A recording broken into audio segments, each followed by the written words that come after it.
Today I'm going to show you how I like to make blondies. This is a very easy recipe and I love to make this for bake sales. So this might give you an idea if you have a bake sale. Here we go. I'm going to start by combining my dry ingredients. Here I have 1 cup of all-purpose flour. To that I'm going to add a half teaspoon of salt, a half teaspoon of baking powder. I'm also going to add a 1/4 teaspoon of baking soda. Now I'm just going to mix and combine well.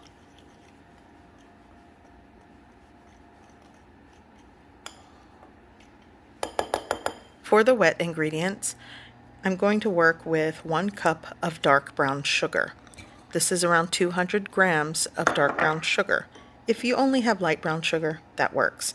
To that, I'm adding 1 stick of unsalted butter that I melted and I cooled slightly. I'm also going to add a room temperature large egg and just crack that into the bowl, or if you want to be safe, do that in a separate bowl first. I'm also going to add 1 teaspoon of vanilla extract. Now I'm just going to mix, combine well, then I'm going to sort of cream it and whisk it until it is lighter and paler in color. This is going to take several minutes. You could use your electric mixer for this as well.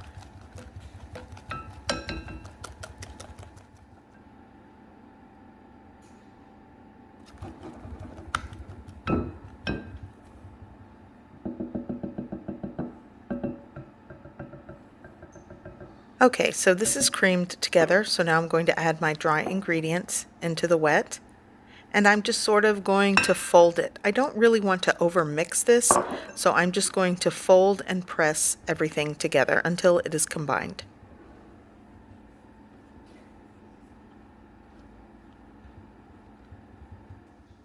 So this is combined well, so here's where you can get creative. I like to typically add pecans, but my son is allergic to nuts, so I'm opting for dark chocolate chunks. You could do milk chocolate, you could do walnuts, sometimes I like to do butterscotch chips. It really does depend on your preference. I also sometimes like to skip out on the chocolate and add orange zest with a little bit of ground cinnamon in the mix. It's so good. In an 8x8 baking dish with parchment paper, I'm going to add my dough.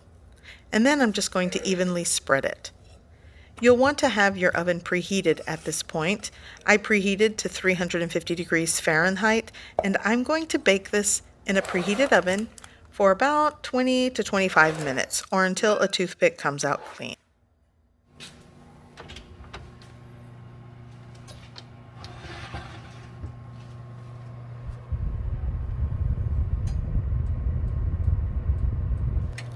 So this is done after about 23 minutes or so, so I'm going to remove it from the oven and let it cool for about 30 minutes or so, and then I'll show you how I cut them into squares.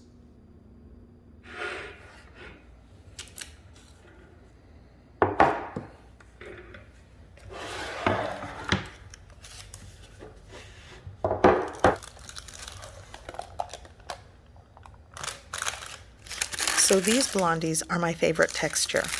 They have this like snap or crispy texture on the exterior, and the center is gooey and chewy and soft. They're so good. So I'm going to cut these as evenly as possible. Sometimes I fail at this, but if you're doing a bake sale, you definitely can get around 16 of these. And when I used to do a lot of bake sales, like when I was still in school or involved in community stuff, I would triple, sometimes quadruple this recipe. I actually would double it and bake each batch into a 9x13 baking pan. So once I cut these into squares, and as you can tell, the shape holds up really well when you cool them completely. So I love to make blondies for the holidays as treats, little baked gifts, or like I stated earlier, a bake sale. They're just so much easier to work with than making tons of chocolate chip cookies. And back in the day, I used to wrap individual squares of blondies, and I would charge like 50 cents for a bake sale. Now, today's prices, maybe $1. So here I've just taken some wax paper, and I pretty much do the fold it in half, and then I fold it twice, You want to make it taut or kind of tight, and then you fold it under. And now you have a Blondie ready for your next bake sale or gift. I hope you give this recipe a try. I hope you like it, and thanks for watching.